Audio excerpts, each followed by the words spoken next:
ময়মনসিংহের ফুলবাড়িয়া উপজেলার কালাদহ দাখিল মাদ্রাসা মাঠে অনুষ্ঠিত হল বাংলাদেশ জামায়াতে ইসলামী ফুলবাড়িয়া উপজেলা শাখার কর্মী সম্মেলন।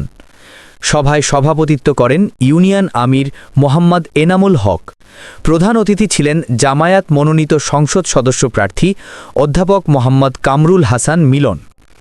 অনুষ্ঠানে উপজেলা ও ইউনিয়ন পর্যায়ের নেতাকর্মীরা অংশ নেন। প্রধান অতিথি মিলন বলেন, জনগণ যদি আমাকে এমপি নির্বাচিত করেন তবে ফুলবাড়িয়াকে উন্নয়নের মডেল উপজেলায় রূপ দেব। তিনি জানান, বেকারত্ব দূরীকরণ, দুর্নীতি দমন, কৃষিপণ্যের সংরক্ষণে কোল্ড স্টোরেজ নির্মাণ এবং নারীদের হস্তশিল্প প্রশিক্ষণ কেন্দ্র স্থাপন তার অগ্রাধিকার। নেতৃবৃন্দ বলেন, উন্নয়ন, ন্যায় ও ইসলামী মূল্যবোধের বিজয় ঘটাতেই আমরা ঐক্যবদ্ধ। ইসলামী সমাজ গঠনে ঐক্যের পথে ফুলবাড়িয়া। মোহাম্মদ মাহবুবুল আলম, বিভাগীয় ব্যুরো চিফ, ময়মনসিংহ। প্রবাহ নিউজ 24, প্রবাহিত হোক তথ্য, উন্মোচিত হোক সত্য। বাংলাদেশ জামাত ইসলামী কালাদিনের কর্তৃক আয়োজিত আজকের এই কর্মী সমাবেশে উপস্থিত আছেন ফুলবাড়িয়া জামাত ইসলামের সংগ্রামী আমির মাওলানা ফজলুল হক শামীম, উপস্থিত আছেন বাংলাদেশ জামাত ইসলামী ময়মনসিংহ জেলার সংগ্রামী অ্যাসিস্ট্যান্ট সেক্রেটারি জনাব মাহবুবুর রশিদ ফরাজি সহ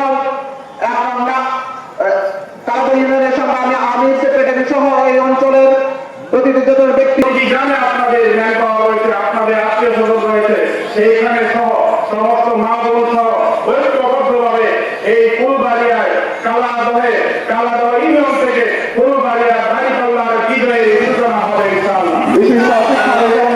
এই বিজয়ের হিসেবে আপনাদের সাথে ঐক্যবদ্ধ হয়ে ফুলবাড়িয়াবাসীর উন্নয়নে আমরা চাঁদাবাদীদেরকে রুখে দাঁড়াবো। চাঁদাবাদী এই দেশের পক্ষে দেওয়া হবে না ইনশাআল্লাহ। আপনি আপনার ব্যবসা করবেন, আপনি আপনার ব্যবসা প্রতিষ্ঠান করবেন, সেখানে কেউ চোখ তুলে তাকাবে, সেই খাবার আমরা দিব না ইনশাআল্লাহ।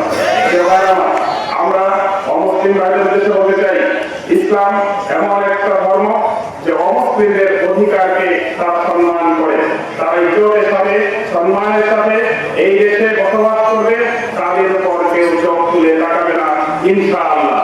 আমরা বলতে চাই, তাদের অধিকার সংরক্ষণের জন্য নারী অধিকার, শিশু অধিকার, সমস্ত অধিকারকে ইসলাম সম্মান করে।